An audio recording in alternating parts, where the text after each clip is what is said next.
Assalamualaikum warahmatullahi ta'ala wabarakatuh.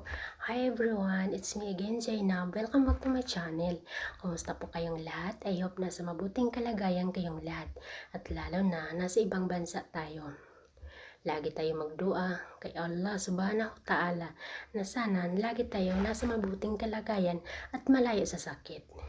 So today, mayroon naman akong bagong isi-share sa inyo. Ang topic nito, types kung upang lalo tayong mahalin ng ating mga partner. Kung gusto nyo malaman, keep for watching. Pero bago ang lahat, kung hindi pa kayo nakapag-subscribe sa aking channel, please subscribe to my channel and like, comment, and don't forget to click the notification bell para lagi kayo updated sa mga video na aking in-upload. So let's go start. So number 1, sa mag-asawa kasi ay kailangan nating hani sa isa't isa. Dapat wala kang tinatago sa kanya kung anong nakaraan mo, kung ano yung mga sikreto or about sa pamilya mo, about sa buhay mo, ay dapat isi-share mo sa kanya, or magiging asawa mo or naging asawa mo na, ay dapat ikwento mo sa kanya kasi yun ang pinaka-important, yung hanis ka sa kanya. At hindi niya malalaman sa ibang tao, mismo ikaw ang magsabi sa kanya, ay dapat unahan mo na kahit na may nagsabi sa kanya ng ibang tao, pero hindi maapektado siya kasi ikaw mismo ay nagsabi sa kanya.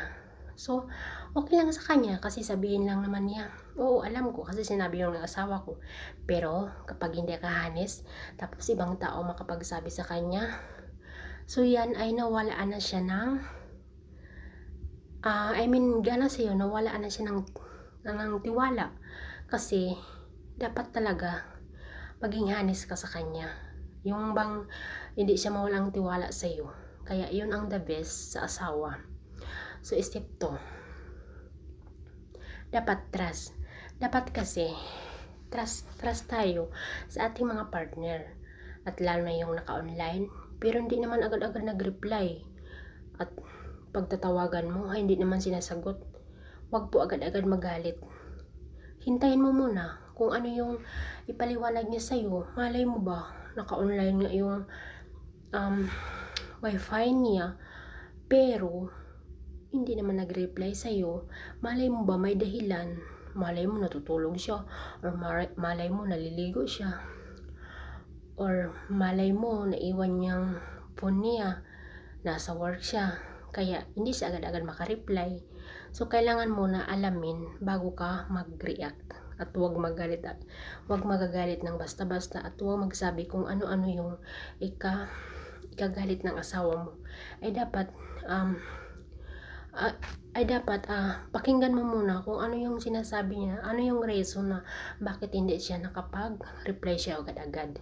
So yun po ang dapat nating ingatan. Kailangan trust tayo sa ating mga partner. So number 3, ugali po. Kasi yung ugali, pinaka the best na rin yung ang ugali sa ating asawa. Kasi pag masama tayong ugali, ay nawalaan sila ng gana. Hindi lang asawa mo, ibang tao na rin nawalaan ng gana sa'yo kasi sa tingin nila masama yung ugali mo.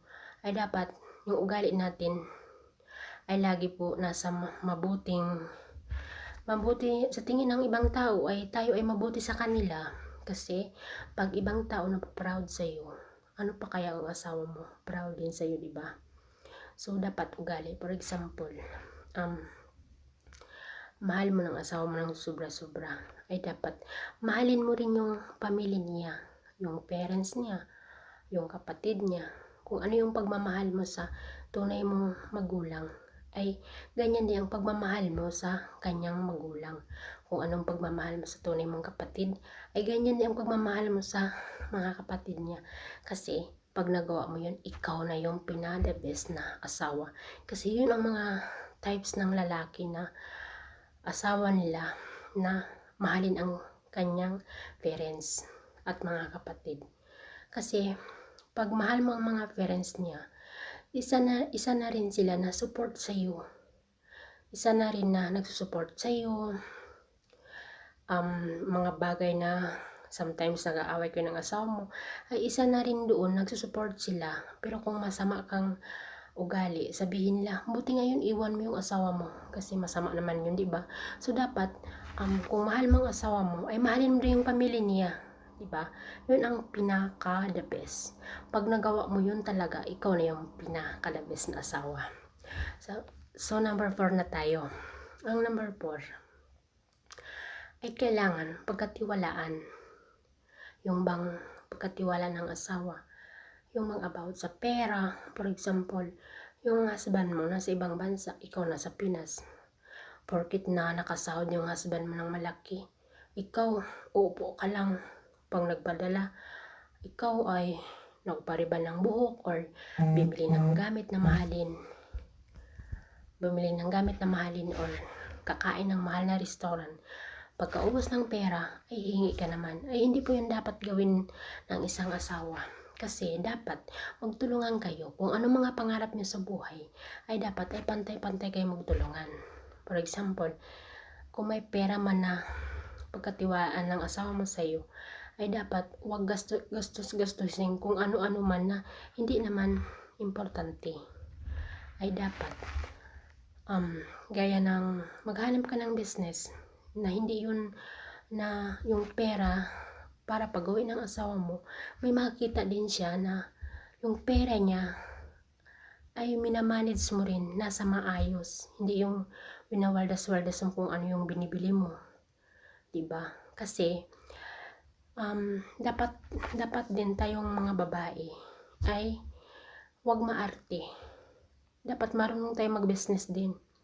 Kasi for example, yung asawa natin nawala ng trabaho or nagkasakit or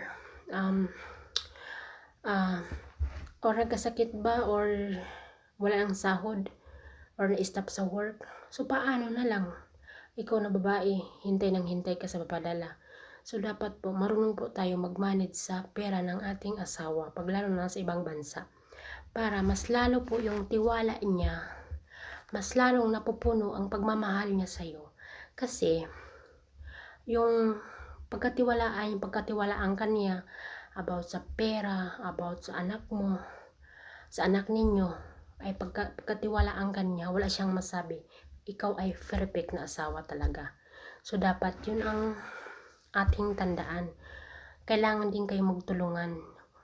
Huwag maarte sa mga bagay na sa mga hindi natin kailangan na gusto natin magpaganda para lalo tayong mahalin ng ating asawa. Kasi hindi po yun. Pag mahal tayo ng ating partner, kahit ano man yun, mataba ka or pangit ka, kasi hindi importante yun. Ang importante, ugali. Of course, kailangan natin magpaganda, hindi para sa ibang tao, kundi para sa asawa mo. Na private ninyo yun. Okay? At kailangan masunurin ka rin na pag-asawa. Hindi porkit na malayo ang asawa mo, kung saan ka lang punta. Kasi hindi naman nakapaligid yung asawa mo sa iyo, ay dapat masunurin ka rin. Yung bang kahit nasa malayo yung asawa mo, ay kailangan mo din siya i-respect. I mean, sundin yung mga advice niya, kasi wala naman talagang asawa na nag-advise ang masama, kasi gusto nila yung asawa niya lagi nasa tama, laging perfect, yung bang laging tama, walang mali. Kasi kaya yun, nag-advise sila kasi may mga mali tayo. Pag mali tayo, ay kailangan natin tanggapin, mag-sorry tayo. Hindi yung magpataas-taas ka pa ng boses. Kumbaga, ikaw na yung prinsesa. Hindi po yan, mali po. Ay dapat po sa mag-partner ay magkaintindihan po. Ay dalawa kayo ay dapat pag isang mali ay marunong tumanggap, marunong humingi ng tawad. Hindi yung mas ikaw pa yung pinakamataas sa kanya. So yan po ang tandaan natin. So next po ay dapat yung respect na rin. Kailangan mo i-respect yung asawa mo. Yung bang mga bagay na mga sekreto nyo na naka-private or nag-aaway kayo, ay hindi po yun dapat na ikalantad mo sa mga kaibigan mo or sa pamilya mo or ipopost mo sa social media. Hindi po yun. Kasi pag nag-aaway kayo, kayo lang dalawa naman yun makaano sa mga problema nyo, makaintindi, kasi hindi ibang tao. Dapat kung may problems kayo, kayong dalawa lang. Pag mainit yung isa, ay kailangan medyo kayong dalawa. I mean pag for example yung asawa mong wala sa mood, ay ikaw na babae ay marunong ka rin mag-exit ka. Yung bang hintayin mo na nasa mood siya, yung bang hintayin na mawala na yung galit niya, saka mo na lang i-message siya. At saka dapat marunong ka rin gagawa ng joke para pag yung asawa mo pag nagagalit ay kaya mong patawanin. Marunong ka rin. Number 2, dapat trust. Kasi pag wala kang trust sa partner mo, ay lagi kayong nag-aaway. Dapat po kayong mag-partner ay trust talaga. Kasi lalo na yun sa mga naka-online siya, tapos hindi naman nagme-message sa'yo or tinatawagan mo, hindi naman niya sinasagot. Huwag ka kasi agad-agad magalit. Hintayin mo na bago ka mag-react. I-wait mo muna kung ano ba yung mga reason na hindi siya nakapag-reply or hindi siya nakatawag sa'yo. Malay mo ba, naka-online nga siya, pero malay mo naliligo, or malay mo kumakain, or malay mo nakatulog, or malay mo nasa work na iwan yung phone niya, kaya hindi siya nakapag-reply sa'yo. Kaya dapat natin hintayin muna siya mag-reply bago mag-react, di ba?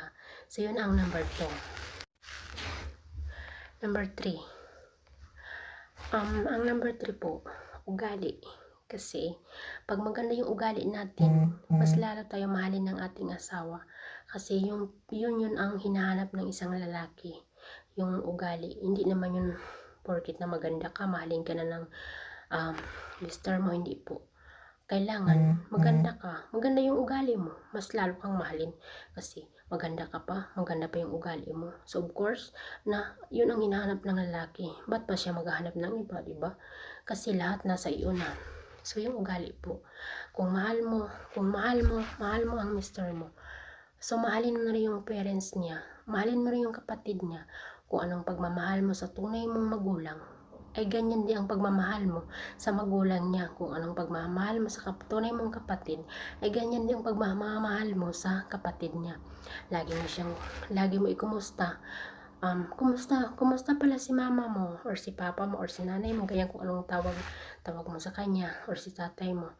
Kumusta pala yung mga kapatid mo, mga ganyan. Ganyan po. Ay dapat ay yung ugali natin ay lagi nasa mabuti. Huwag po yung dalhin yung mainitin ng ulo. Kasi hindi po yung hinahanap ng isang lalaki. Ang gusto ng isang lalaki mapangasawa ay mabait ng asawa. Gaya din natin, ang gusto natin mapangasawa ay mabait ng lalaki, diba? So number 4 ay kailangan din pagkatiwalaan tayo ng ating asawa. For example, ang asawa natin nasa ibang bansa, tayo nasa Pinas. Pagkatiwalaan tayo sa pera, pagkatiwalaan tayo sa mga anak. So kailangan yun din ang pinaka-important. Kasi pagkatiwalaan tayo ng ating asawa, yan kasi ang hinahanap niya, yung maasawan lang matalino, magaling sa business, ganyan, mga magaling sa negosyo. Ay hindi yung maasa sa asawa niya. Hindi natin bigyan lagi ng problem yung asawa natin, pag lalo na nasa malayong lugar.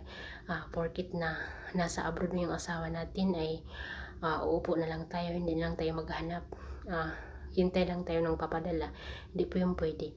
Kailangan kung ano yung pinapadala niyang pera ay kailangan natin ilagay sa mabuti, yung bang hindi mawaldas yung pera. Kung ano-ano yung binipili mo, naggasto ka ng mahal, nagpapaganda. Oo, normal naman yung magpapaganda, pero kailangan mo rin yung nasa tama lang. I mean nasa mura lang yung binibili mo para gumanda ka. Hindi naman na porket mo paganda ka para pansinin ka ng asawa mo. Kasi kahit na ano yung mukha mo, ano yung tumataba ka ba or ano, payat ka ba or ano. Kasi pag mahal ka ng asawa mo, ay accept talaga niya yun. So dapat, pag nagpapadala ng pera, ilagay natin sa maayos. Yung bang business mo, ano mo, or ay mga bagay na hindi mawala agad-agad yung pera. Kasi hindi lahat ng araw ay lagi lang tayo naghintay sa padala ng asawa natin. Kasi malay mo pag nagkasakit or nawala ng trabaho or nasirado yung company nila, tapos ikaw na babae, hintay ka, maarte, hindi marunong magnegosyo or magmanage ng pera na pinapadala ng asawa niya. So, at lalo na nasa emergency. Kasi pag emergency ay agad-agad may maano tayo, may magastos tayo, di ba? Hindi yung pag nasa emergency kung saan-saan ka na lang maghahanap. Kasi nasa babae na rin yun. Kasi dapat madiskarte din tayo mga babae. Madiskarte, matalino about sa mga pera ay kailangan natin ilagay sa maayos. Huwag yung waldas-waldas kung ano yung binibili na wala naman, hindi naman important, diba? So yun po ang pinaka the best na hinahanap ng lalaki, yung matalinong asawa, pagkatiwalaan sa pera. Yun, hindi maarte. Kasi pag nagawa mo yun, ikaw na yung pinaka the best na asawa. At never na yung maghahanap ng iba. Kasi pag nagawa mo yun, masabi niya sarili niya, hindi na siya maghahanap kasi lahat nasa iyo na. Ba't pa siya maghahanap, diba? Kasi matakot siya na bigyan ka ng problem, kasi masasaktan ka, or matakot siya na mawala ka sa buhay niya, kasi never niya mahanap sa ibang babae na kung ano yung ugali ng asawa niya, diba? So kaya mas lalo mahal ka niya, mas lalo pa napupuno yung pagmamahal niya sa'yo dahil pagkatiwalaan ka niya. So yun po ang number 4. So ang number 5 po ay supported ka na rin sa kanya.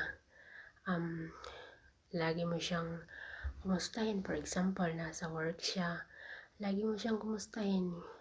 Kung ano yung tawagan nyo, sabihin mo, kumusta ka na, or mahal, or kung ano yung tawagan nyo, magpartner, kumusta ka na dyan, kumain ka na ba, huwag laging pagutom, ingat lagi sa work, mag-reply ka lang pag break ka na, mga ganyan. Kasi isa na din yun sa gusto ng lalaki, yung lagi mo siyang kinukumusta, yung bang lagi mo siyang tawag dyan, kahit na busy tayo, pero may time pa rin tayo sa kanila. I mean, lagi natin kumustahin kung okay ba yung work, yung bang magkwentuhan kayo pag sometimes na pili kayo sa isa't isa, ganyan. At kahit na busy kayo sa isa't isa, pero wag din kalimutan ang time sa kanya. Bigyan mo na siya ng time, mag-iwan ka rin ng message sa kanya para pag naka-open na siya ng phone ay mababasa din niya. At isa pa, pag nag-aaway kayo, wag lagi i-share sa ibang tao or sa mga friends or ipopost sa social media, kasi hindi yun po ang kailangan natin gawin. Ay kailangan natin gawin ay respect din tayo sa asawa natin, na hindi natin ipahiya sa mga tao. Kailangan keep for secret, okay? Privacy, so privacy. Kayo lang dalawa ang nakakaalam yan. So number 6, kailangan din maging sweet tayo. Kung ano yung sweet na naging bago kayong kasal, ay ipatuloy-tuloy mo yun din. Ipatuloy-tuloy mo. Kailangan din maging sweet ka sa kanya, maging maganda ka sa tingin niya. Kailangan lagi ka rin naka-smile. For example, pag nag-call kayo sa video call, kailangan din ipakita mo sa kanya na lagi kang masaya sa kanya. Kasi pag pinakita mo yun, masabi niya sarili niya na hindi ka nagbago, hindi tayo nagbago. Kasi kahit sa video call lang, pero lagi tayo naka-smile. Hindi naman siguro mahirap na mag-smile tayo. I mean, sabi nga nila, I mean na kahit sa smile lang, Sabihin nila sa smile pa lang ay punong-puno ng pagmamahal sa'yo, di ba? So, kailangan, pag open pa lang ng camera, ay naka-smile ka na ganyan. Hello, kumusta ka na, miss na kita? Mga ganyan na bagay. Hindi yung pagbukas pa lang ng camera, ay nakasimangot ka na. Parang di na madrawing mukha mo. So, diyan po nawalaan ng gana ang mister natin. So, may karamihan ay naghahanap sila ng mas mabait, mas masunurin, mapagmahal, ganyan. Karamihan, kailangan tayo ding mga babae ay dapat para hindi makagawa ng masama ng ating mga asawa. Kasi, hindi ko naman sinabi na lahat ng babae ay mali. Sometimes din nasa lalaki na yun. Pero depende po sa tao yun at depende na rin sa ating mga babae. Yun po ang importante. Yung kailangan ka sweet sa kanya. Kailangan lagi mo siyang kumustahin. At kailangan hindi ka lagi nakasimangot. Kasi pag nagawa mo yun, ikaw na yung pinaka the best na wife sa kanya. At never kanya palitan. Kasi yun nga, matakot siya. So hanggang dito na lang po. Maraming salamat po sa panonood sa aking video. I hope na nagustuhan nyo. Pag nagustuhan po nyo, ay pwede na rin nyo isi-share sa ibang mga kaibigan nyo. So maraming salamat po. So, see you next video. Bye-bye! So ang number 5 po ay supported ka na rin sa kanya. Lagi mo siyang kumustahin. For example, nasa work siya, lagi mo siyang kumustahin. Kung ano yung tawagan nyo, sabihin mo, kumusta ka na? Or mahal, kung ano yung tawagan nyo, magpartner, kumusta ka na dyan? Kumain ka na ba? Huwag laging pagutom. Ingat lagi sa work. Mag-reply ka lang pag break ka na. Mga ganyan. Kasi, isa na din yun sa gusto ng lalaki. Yung lagi mo siyang kinukumusta. Yung bang lagi mo siyang tawag dyan. Kahit na busy tayo, pero may time pa rin tayo sa kanila. I mean, lagi natin kumustahin kung okay ba yung work. Yung bang magkwentuhan kayo pag sometimes na pili kayo sa isa't isa, ganyan. At kahit na busy kayo sa isa't isa, pero wag din kalimutan ang time sa kanya. Bigyan mo na siya ng time. Mag-iwan ka rin ng message sa kanya para pag naka-open na siya ng phone, ay mababasa din niya. At isa pa, pag nag-aaway kayo, wag lagi i-share sa ibang tao or sa mga friends or ipopost sa social media. Kasi hindi yun po ang kailangan natin gawin. Ay kailangan natin gawin ay respect din tayo sa asawa natin na hindi natin ipahiya sa mga tao. Kailangan keep for secret, okay? So, privacy, kayo lang dalawa ang nakakaalam niyan. So number 6, kailangan din maging sweet tayo. Kung ano yung sweet na naging bago kayong kasal, ay ipatuloy-tuloy mo yan din. Ipatuloy-tuloy mo. Kailangan din maging sweet ka sa kanya. Maging maganda ka sa tingin niya. Kailangan lagi ka rin naka-smile. For example, pag nag-call kayo sa video call, kailangan din ipakita mo sa kanya na lagi kang masaya sa kanya. Kasi pag pinakita mo yun, masabi yung sarili niya na hindi ka nagbago, hindi tayo nagbago. Kasi, kahit sa video call lang, pero lagi tayo naka-smile. Hindi naman siguro mahirap na mag-smile tayo. I mean, sabi nga nila, kahit sa smile lang, sabi nga nila, sa smile pa lang ay punong-puno ng pagmamahal sa'yo, diba? So, kailangan, pag open pa lang ng camera, ay naka-smile ka na ganyan. Hello, kumusta ka na, miss na kita? Mga ganyan na bagay. Hindi yung pagbukas pa lang ng camera, ay nakasimangot ka na. Parang di na madrawing mukha mo. So, diyan po nawalaan ng gana ang mister natin. So, may karamihan ay naghahanap sila ng mas mabait, mas masunurin, mapagmahal, ganyan. Karamihan, kailangan tayo ding mga babae ay dapat para hindi makagawa ng masama ng ating mga asawa. Kasi, hindi ko naman sinabi na lahat ng babae ay mali. Sometimes din nasa lalaki na yun. Pero depende po sa tao yun at depende na rin sa ating mga babae. Yun po ang importante, yung kailangan ka sweet sa kanya, kailangan lagi mo siyang kumustahin, at kailangan hindi ka lagi nakasimangot. Kasi pag nagawa mo yun, ikaw na yung pinaka the best na wife sa kanya, at never kanya palitan. Kasi yun nga, matakot siya. So hanggang dito na lang po. Maraming salamat po sa panonood sa aking video. I hope na nagustuhan nyo. Pag nagustuhan po nyo, ay pwede na rin nyo isi-share sa ibang mga kaibigan nyo. So maraming salamat po. See you next video. Bye bye.